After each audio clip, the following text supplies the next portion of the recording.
오늘 성례식에 10분이 함께 하셨습니다. 믿음을 고백하고 예수 그리스도 안에 구원받았으며 우리 공동체의 한 일원이 되는 것을 고백하고 또 받아주신 여러분 모두 감사하고 축복하며 이런 사랑의 교제가 늘 충만하시기를 바랍니다. 한 분 한 분 대화를 하는데 믿음의 간증들이 참 아름다워요. 우리 청소년들은 이제 중1, 2 때 교회로 왔던 친구들도 있고 또 초등학교 때 왔다가 이제 중학교 2학년이 돼서 학습 세례 받으며 참여하는 친구들이 많은데 우리 장로님들이 그렇게 물어보셨어요. 교회를 이렇게 몇 년 다니면서 하나님께서 나를 사랑하는 것을 느껴본 적이 있느냐? 그랬더니 있대요. 중학생들이 있다고 하는 건 대단한 겁니다. 있어도 없다고 하고 있어도 대답을 안 하기 쉬운데 있대요. 그래서 언제 했느냐 물어봤더니 수련회 때 느꼈다. 그래서 제가 그래도 물었어요. 기도할 때? 그랬더니 맞대요. 기도할 때 느꼈다고. 또 어떤 친구는 지난 겨울에도 우리 목사님들이 전부 다 저녁 집회하는 데 들어가서 같이 말씀 듣고 기도하고 했는데 수련회 때 기도하는 게 너무 이상한 거라. 온 지 얼마 안 됐으니까 얼마 안 돼가지고 남들 기도하는데 뒤에서 말타기 하고 놀고 그러더라고요. 낯설지만 때가 되면 이렇게 하나님의 은혜를 받고 또 하나님 앞에 귀가 열리는 일이 있습니다. 그래서 우리가 수련회 보내는 거예요. 누가 수련회만 가야 예수님 있냐? 예수님 어디나 계시고 하나님은 여기도 계시고 여기서 예배드리면 만나지. 그 이제 어른들 기준이고. 그런 이야기는 너무 공허한데 이런 이야기랑 비슷해요. 공부 열심히 하면 공부 다 잘하게 된다. 그거 알지만 사실은 공부 잘하는 것보다 어려운 게 공부 열심히 하는 거예요. 그게 뭐 쉽나요? 뭐 맞는 얘기지만 뭐 이런 건 어때요? 사람 착하고 성실하고 진실하면 다 짝생겨서 결혼한다. 맞는 얘기지만 그거 외에도 또 다른 것도 있죠. 좀 만나야 되고 마음도 통해야 되고 또 상황도 맞아야 되고 여러 가지가 있어서 이제 점점 발전해서 결혼하는 거지. 한 방에 뭐 나도 착하고 당신도 착하고 때 됐으니까 결혼합시다. 이렇게 안 되잖아요.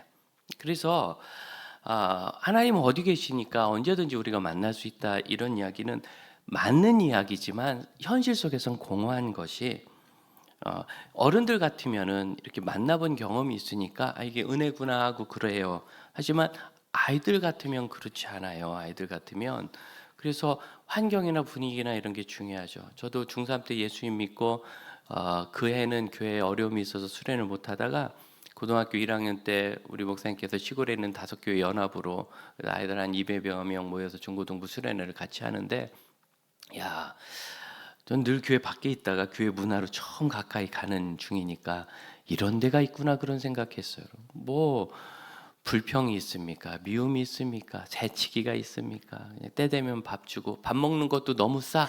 요절만 한 절 외우면 밥을 줘요. 하나님이 세상을 이처럼 사는 이거 외우면 밥을 주니까 제가 그전에는 자취하면서 이렇게 혼자 사니까 몇 끼 밥 먹는 게 몇 끼가 힘들었는데 그냥 4일 동안 밥 주지. 아침이든 점심이든 저녁이든 놀든 게임을 하든 뭐 운동을 하든 집회를 하든 늘 하나님 얘기 예수님 얘기지. 그래서 뭐 사는 컨디션이야 못 미치겠지만 그 분위기와 영적인 감성만큼은 이게 천국이 이런 곳이겠다 그런 생각을 했어요. 우리가 사는 동안은 이 세상에서 열심히 살다 보니까 먹는 거, 일하는 거, 가정 채우는 거 이런 게 바쁘지 않습니까? 그런데 3일이고 4일이고 현실에서 떠나서 그냥 아침부터 저녁까지 먹든지 마시든지 놀든지 자든지 일어나든지 말씀을 듣든지 공부를 하든지 항상 예수님 얘기, 하나님 은혜 이야기하니까 이게 무뎌져 있던 감성이 깨어나는 거예요. 우리가 굉장히 좀 무딥니다. 여러분 예민해 보이지만 되게 무뎌요. 그리고 어떤 면은 예민하지만 또 어떤 면은 무뎌요. 저도 상당히 좀 예민한 편입니다. 그래서 아내가 참 까다롭다고 얘기하는데 제가 좀 무딘 게 하나 있는데 잠잘 때 옆에서 누가 코를 골어도 저는 잘 자요. 그렇다고 이번 수련회 다 코 고는 분이 제 방에 오실 건 없어요. 잘 자요. 그런데 진짜 심하게 고는 형제가 한 명 있었어요. 그래서 제가 청소년부 할 때 우리 청소년부 총무교사였는데 나이는 이제 저랑 몇 살 차이가 안 났어요. 제가 30대 중반이었으니까 아니 김 선생님 왜 안 들어와요? 들어와요 그랬더니 목사님 내일도 많이 사역하고 하셔야 되는데 제가 곁에 있으면 못 주무십니다. 자기 소리는 너무 크니까 목사님 깊이 잠들면 자기가 들어오겠다. 괜찮아요, 들어와요. 난 그런 거 상관없어요. 얼마나 후회했는지. 와, 그분은 정말 이거는 여러분에게 한번 그분을 보여드리고 싶어요. 신기할 거예요. 예. 화가 아니라 신기하더라고. 그래서 그날 진짜 잠을 좀 설쳤어요. 하지만 다음 날은 이상 없이 잤어요. 전 그런 건 무뎌요. 그러니까 예민하다고 해서 모든 것이 예민한 게 아니라 어떤 분은 무뎌요. 우리의 피부가 사실 다 예민하죠. 모기 물으면 금방 알고, 여기 찢기면, 저도 여기 지금 상처가 났나 봐요. 저도 모르게 안 보이는데 손만 씻으면 쓰릿쓰릿해요. 별건 아닌데. 그러니까 예민해요. 하지만 여러분 아십니까? 여러분의 엉덩이는 되게 둔합니다. 제가 신대원 다닐 때 학생들이 너무 많아가지고 아예 수련회를 1, 2학년 따로 3학년 따로 이렇게 했었어요. 다 들어갈 만한 공간이 없을 만큼 1, 2학년만 해도 뭐 2,000명이 넘었으니까. 그래서 그때는 큰 그런 강당도 별로 없었어. 한국 사회, 한국 교회에.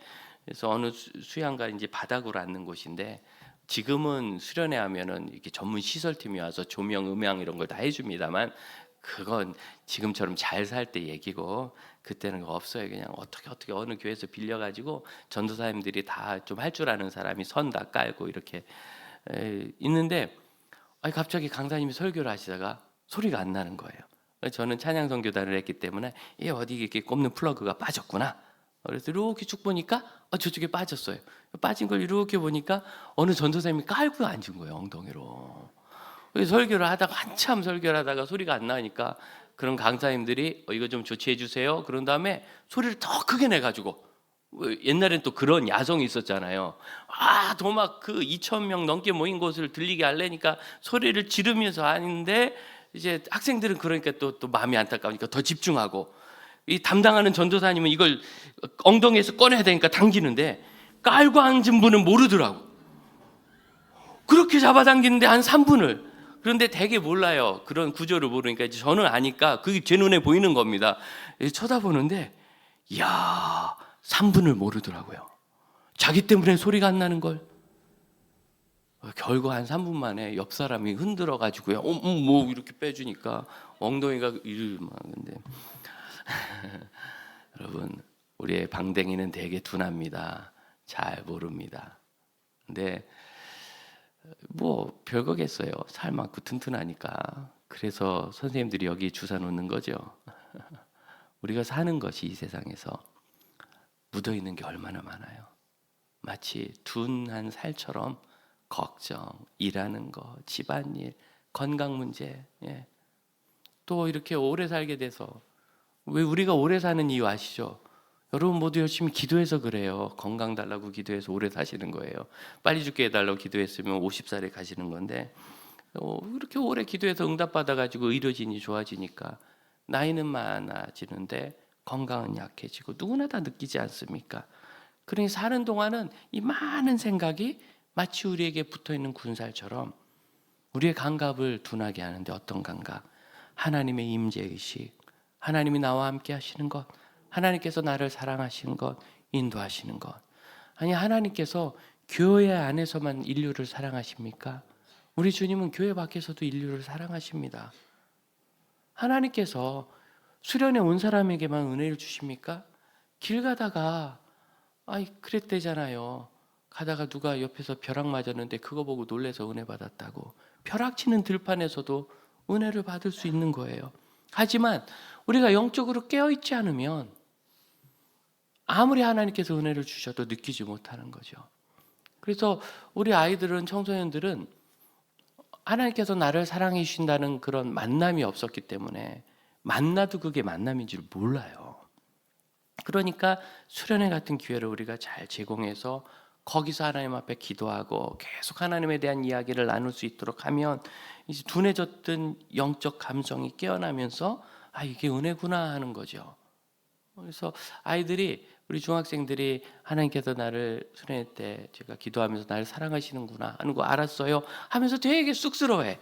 그러면서 마음속으로 그랬을 거예요. 그게 맞나? 그런 생각했을 거예요.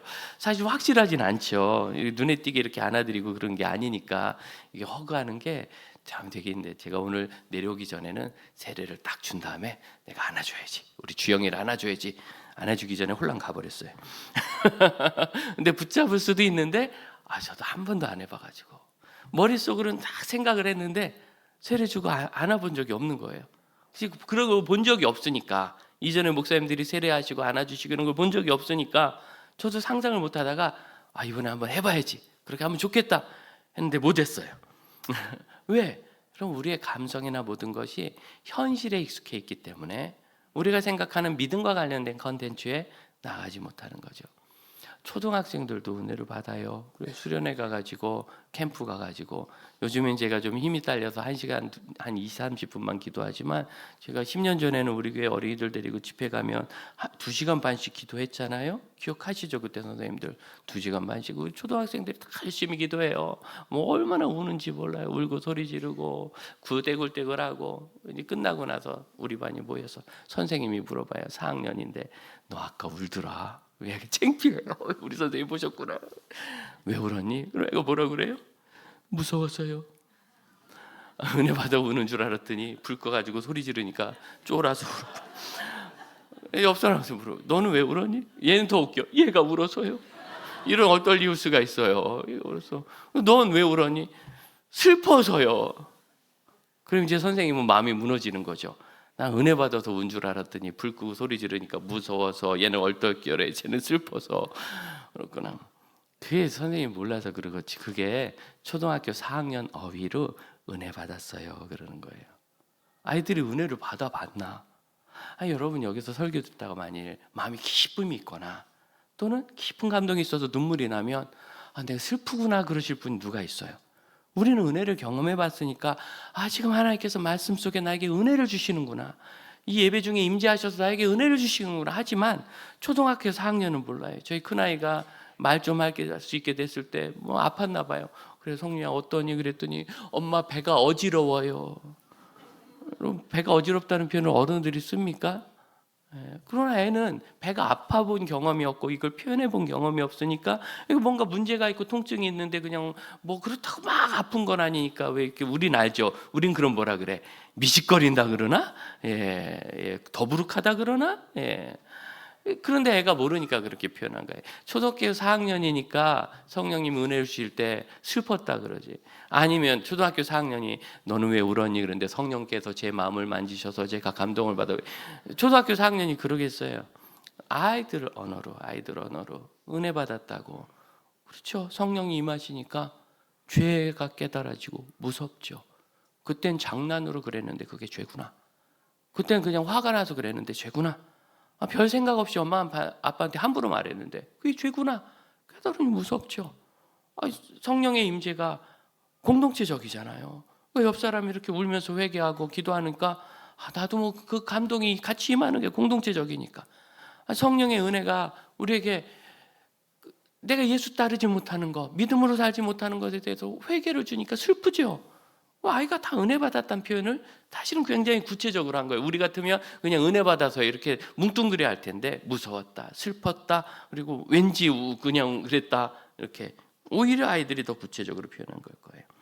하나님을 만난 은혜라는 것이 하나님을 만난 경험으로부터 오고 그 경험은 무엇을 주느냐면 정말 하나님이 하나님이시구나, 실제하시구나 이거예요. 8절을 보면 바울이 예수님께 말합니다. 주님 누구시니까?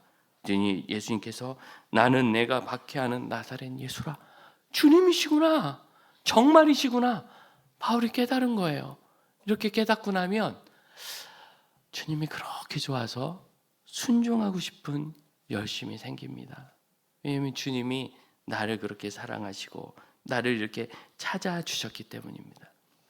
제 친구 부모님이 농담 잘하는 재밌는 분이셨는데 이렇게 이제 2달 후면은 대선이 있고 그럼 내각이 개각을 하잖아요. 싹 뽑을 때 인선을 해요. 그럼 두 분이 꼭 장난을 쳐요. 아침에 아버님이 나가시면서 오늘 청와대에서 전화 와서 나 찾으면 나 바쁘다 그래요. 이러고 나가요. 장난하는 거죠. 그러면 또 그럼요. 그까짓 때 우리 남편이 못 가지. 내가 바쁘다고 할게요. 이렇게 또 아주 죽이 척척 맞아요. 근데 정말 그런 일이 없어서 그렇지 한번 생각해 봐요. 청와대에서 갑자기 전화 와서 목사님을 저희 청와대 민정수석으로 모시고 싶습니다. 민정수석으로. 민정수석은 그런 거 하는 거거든요. 사회 시민수석으로 모시고 싶습니다. 시민수석은 또 그런 거 하거든요. 그럼 제가 갈까요, 안 갈까요? 여러분 표정을 보고 결정하겠어요, 제가.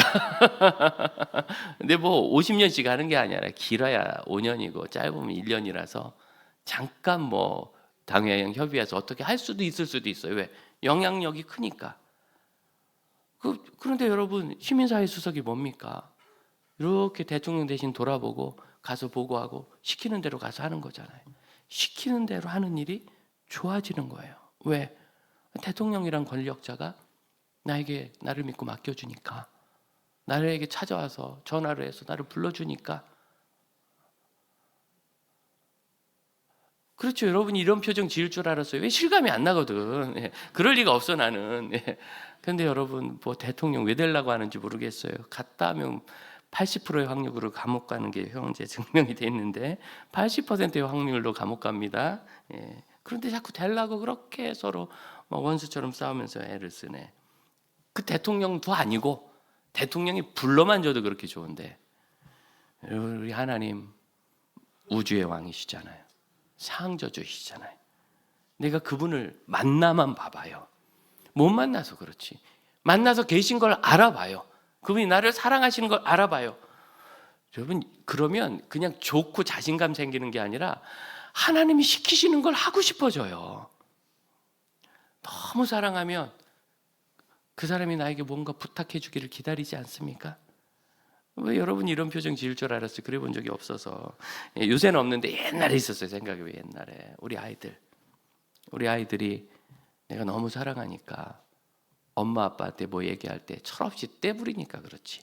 정말 중요한 일을 얘기하고 나에게 부탁하면 그거 안 해주겠어요? 부탁 안 해도 해주죠. 우리 부모가 그렇지 않습니까? 모든 것들 다 바쳐. 근데 참 재밌어요. 가만 생각해 보면 우리가 모든 것을 다 바쳐 사랑할 대상은 애가 아니라 우리 부모님이에요. 왜? 그분은 나에게 그렇게 해주셨거든. 근데 우리가 부모님에 대해서는 그런 마음이 잘 안 들어요. 그냥 고맙고 효도하고, 그래서 지나갔다, 그걸 놓쳤네, 죄송하다, 이 끝이지. 그런데 아이들에 대해서는 그 아이는 나에게 별로 해준 것도 없는데 그렇게 해주고 싶어요. 미워하지 않습니까?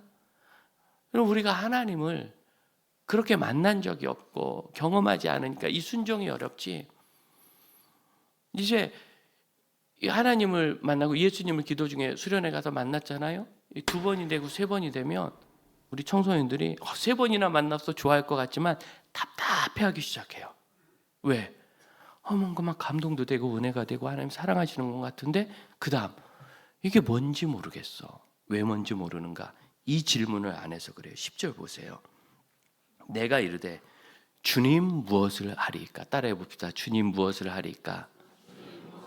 우리말로 해봅시다. 예수님 제가 어떻게 할까요? 제가 어떻게 하기를 원하십니까? 이걸 묻고 주님께 배워야, 그래야 내가 이 다음부터 예수님 만나는 일이 더 깊어지거든요. 근데 기독교 신앙은 하나님과의 관계에 있어서 나아가 나로부터 오지 않습니다. 나는 하나님으로부터 와서 내가 존재합니다. 그런데 나를 나로부터 세워서 내가 원해야 되고, 내가 기뻐야 되고, 내가 이해해야 되고, 내가 동의해야 되고, 내가 하고 싶어야 되고 하면 그때부터 신앙은 한 걸음도 앞으로 나가지 못해요. 딱 거기. 아이가 구구단을 잘 외우겠다고 구구단을 억만 번을 외우고 100년 동안 구구단을 외운다고 아이가 4차 방정식 푸나요? 그 다음 단계로 넘어가야 그걸 하는 거예요. 아무리 내가 오래 신앙생활을 하고 교회를 다니고 예배를 드렸어도 이 질문, 내가 정말 하나님을 만났더니 내가 만나보면 하나님 뜻을 이루어드리고 싶은 마음이 들게 돼 있어요. 그럼 순종은 하나님께서 피조물 들에게 주신 영광스러운 기쁨입니다. 우리 주님 뜻에 순종한다는 게 얼마나 좋은지. 저도 제가 고3 되던 그 1월에 일주일 새벽 기도하는데, 일주일 붕괴하고 새벽에 기도하는데 아마 피곤하고 어지러워서 그런 환상을 봤을 것 같아요. 환상같이 이렇게 비몽사몽 중에 주님께서 내가 목사가 되기를 원한다 말씀하실 때 그 말이 얼마나 좋은지, 그때까지 저는 목사가 될 거 생각도 안 해봤습니다. 심지어 제가 신학교 원서 쓸 때까지도 누구한테도 얘기를 못했어요. 왜? 알코올 중독자의 아들이 삶도 시원찮고 생활훈련도 받아본 적이 없는 놈이 중3 때 교회 우연히 나오기 시작해가지고 예수님 만나서 우리 부모님 다 신앙생활도 안 하는데 목사님 되려면 엄마가 권사님이라 기도도 많이 해야 된다는데 뭐 돼도 안 되는 일이죠. 그러니까 얘기를 못 하겠더라고요. 하지만 제 마음에는 하나님이 나에게 이걸 맡기신다는 게, 뭔가를 맡기신다는 게 얼마나 좋은지. 초등학교 1학년 때, 그때는 학교 선생님께 소풍 가면 스타킹 한 상자 이렇게 선물로 바치고 했습니다. 기억나십니까? 그게 스승에 대한 예의라고 다 생각했지 뭐 뇌물이라고 생각했어요. 안 했어요. 그러면 이제 선생님이 그걸 또 고맙다는 표현을 기억하셨다가 어떻게 해요? 그 아들에게 심부름을 시켜서 해줘요. 너 분필 좀 가져와라. 선생님이 우리 반 60명 중에 나한테 분필을 가져오라 그랬다고. 근데 우리 선생님은 저에게 더 영광스러운 일을 맡기셨어요. 너 교문 밖으로 나가서 담배 한 갑 사오너라.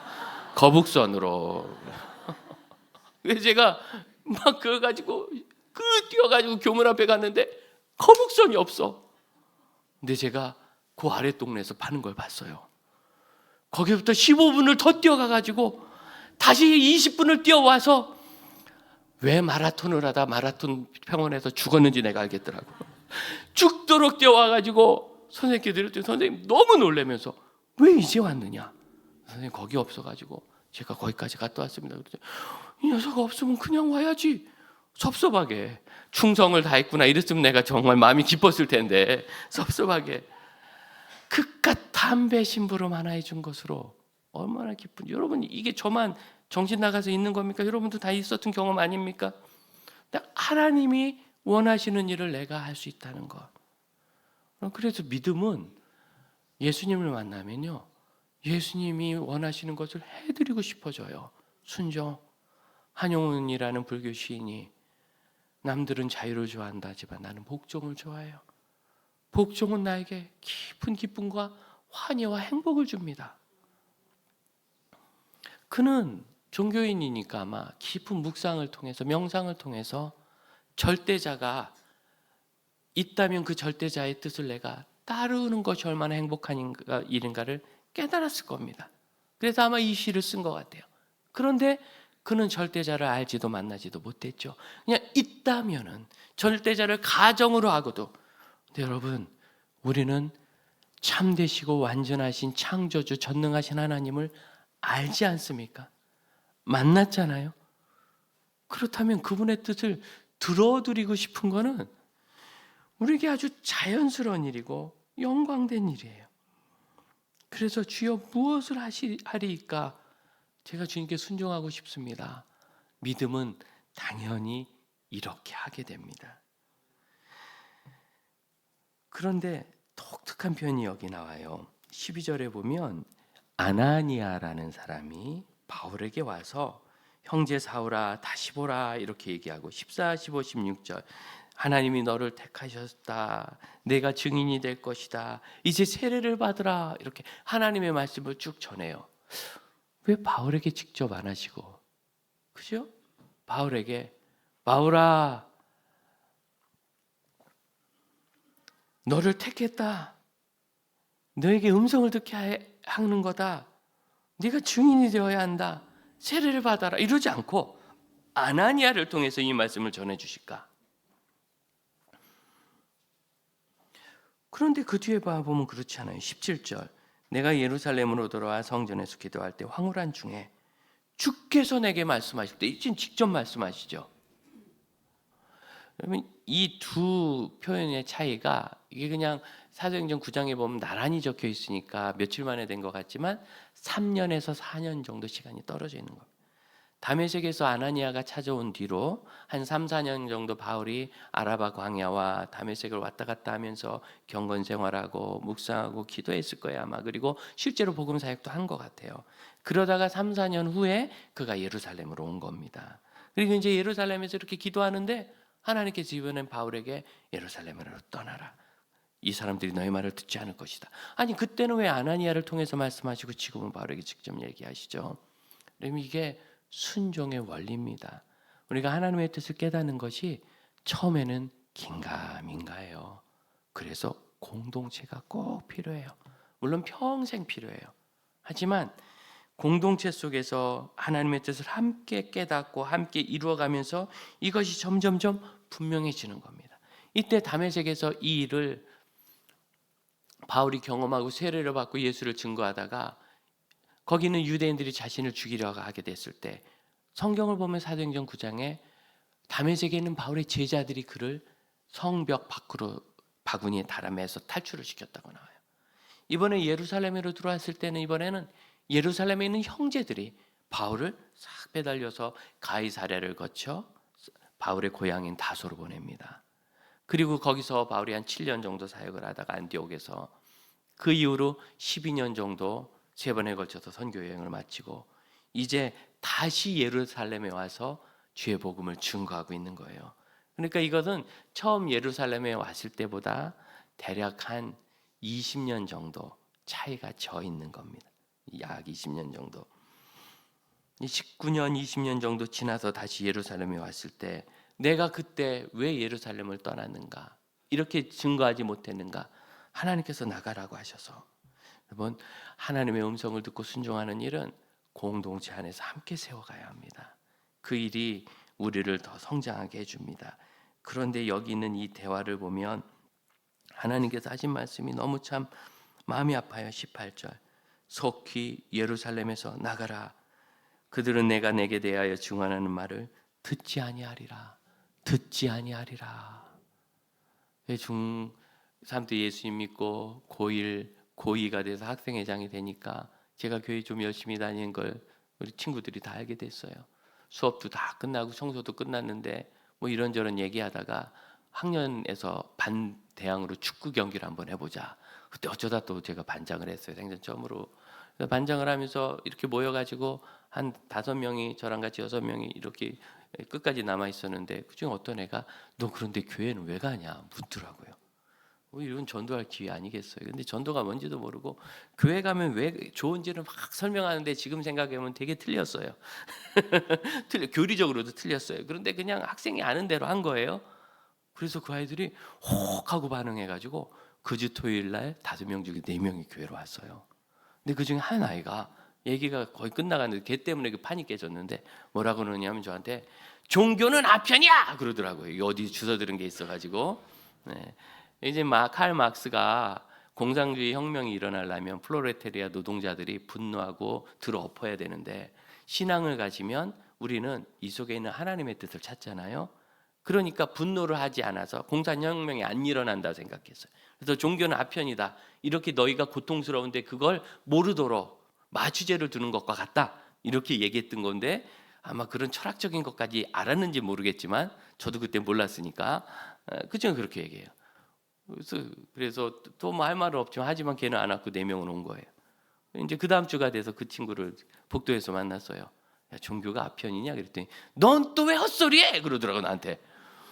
이놈의 자식은 도대체 말을 무슨 뜻일까요? 들을 생각이 없다는 거예요. 그들은 내 말을 듣지 아니하리라. 하지만 20년이 지난 지금은 다릅니다. 그때는 그랬지만 지금은 다릅니다. 하나님의 때가 있는 거죠. 사랑하는 형제자매 여러분, 정말 답답하고 어려운 일들이 우리에게 있을 때 우리가 주를 만나고 찾지 않습니까? 이러한 일을 하나님을 만나는 계기로 삼는 게 좋은데 거기서 머물지 말고 이제는 하나님 제가 어떻게 할까요? 여쭈면서 하나님 뜻을 세우는 것을 찾아가 보세요. 그러다가 사도 바울은 드디어 이제 20년 만에 예루살렘에 왔다가 3년 뒤에는 로마로 끌려가고 그리고 5년에서 7년 후에는 순교를 합니다. 이렇게 순교하는 일이 있었을 때 두렵죠. 이번 고난절에 우리가 순교에 대해서 묵상하는데 겁낼 필요 없어요. 순교를 생각하고 겁내는데 여러분 순교는 하나님이 택하신 이가 하게 하시되 할 때는 그가 할 수 있는 용기와 능력과 모든 믿음을 넘치도록 부어주셔서 감당하는 거지, 그 일은 뭐 어쩔 수 없이 내가 그냥 막 결심하고 막 끙끙거려서 하는 건 아니에요.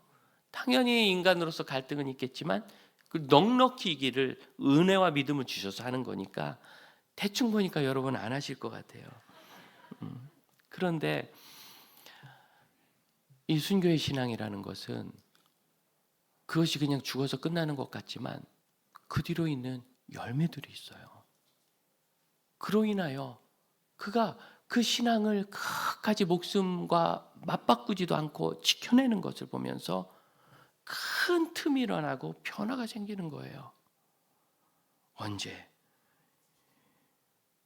20절을 보시면 또 주의 증인 스데반이 피를 흘릴 때 내가 곁에 서서 찬성하고 죽이는 사람들의 옷을 지킨 줄, 내가 재판장이라는 뜻이에요. 재판장이 되었다고. 바울의 마음이 어떻게 깨져나갔는지 아시겠죠? 스데반의 순교를 보고 바울의 마음이 흔들린 거예요. 그때는 몰랐죠. 그러나 그가 그걸 부인하고 다메섹까지 갔다가 거기서 예수님 만났을 때 다른 사람은 천둥 소리만 들었는데 그는 예수님의 음성을 들었고 나는 내가 박해하는 예수라. 다른 사람은 환한 빛만 보고 끝났는데 그는 눈이 멀었고, 그리고 하나님이 보낸 종을 통하여 기도받았을 때 눈이 떠졌잖아요. 그래서 그가 함께 동역을 하게 해주셨어요. 순교가 믿음을 증거하여 더 많은 사람을 세우는 은혜가 있는 겁니다. 그래서 하나님은 우리를 갖다 써먹는 분이 아니세요. 하나님 우리를 가장 영화롭고 영광스럽게 해주시는 분입니다. 그 일을 위하여 우리를 불러주시니 우리가 두려움 없이 주를 따라 나가는 주 아들 딸 되시기를 축복합니다. 우리 다 같이 자리에서 일어서셔서 함께 찬양합시다. 우리가 살아가는 동안 우리의 피난처 되신 예수 의지하고 예수께서 주시는 은혜로 말미암아 실패하지 않고 살아갈 수 있기를 원합니다.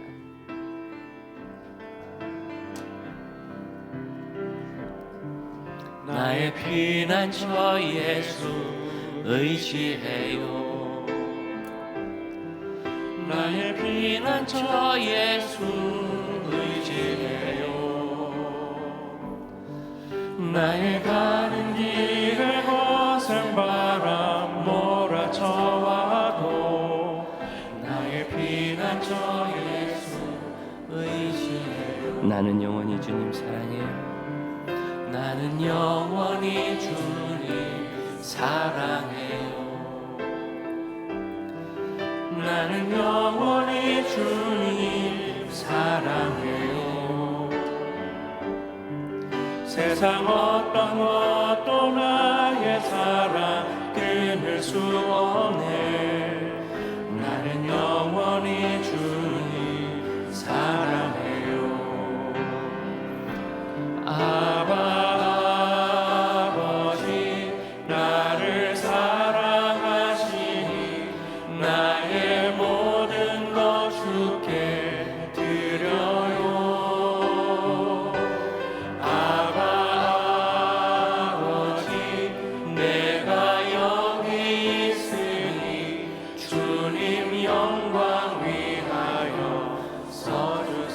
기도합시다. 주님, 제가 여기 있으니 저를 써주시고 제가 주님의 뜻을 순종하기 원하오니 어찌할지 저를 지도하여 주옵소서. 그 영광과 기쁨을 저도 누리게 하여 주옵소서. 함께 합심하여 기도하겠습니다.